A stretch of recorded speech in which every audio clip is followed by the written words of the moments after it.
சிவனை வழிபட்டா மங்களம் கிடைக்கும், சிவனை வழிபட்டா பயப்படுறாங்க, குடும்பம் ஆடி போயிரும் நினைக்கிறாங்க. அது தவறு. சிவனை வழிபட்டாதான் முருகன்கிட்ட வர முடியும், முருகனை வழிபட்டாதான் சிவன் கிட்ட வர முடியும். இந்த ரெண்டு பேரையும் விட்டோம்னு சொன்னா நீங்க வேற எங்கேயும் போக முடியாது, போக முடியாது. மற்றவன் காலில் விழுவதை விட சுவாமிக்கு 6 முகம் 12 கரம். அப்ப 6 முகமா இருந்தா அவனுக்கு 12 கால்ல இருக்கணும். சுவாமிக்கு 12 கரம் வைத்தார், 12 விழி வைத்தார், 12.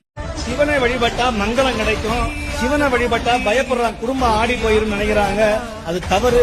சிவனை வழிபட்டாதான் முருகன்கிட்ட வர முடியும், முருகனை வழிபட்டாதான் சிவன் கிட்ட வர முடியும். இந்த ரெண்டு பேரையும் விட்டோம்னு சொன்னா நீங்க வேற எங்கேயும் போக முடியாது, போக முடியாது. மற்றவன் காலில் விழுவதை விட சுவாமிக்கு 6 முகம் 12 கரம். அப்ப 6 முகமா இருந்தா அவனுக்கு 12 கால்ல இருக்கணும். சுவாமிக்கு 12 கரம் வைத்தார், 12 விழி வைத்தார், 12.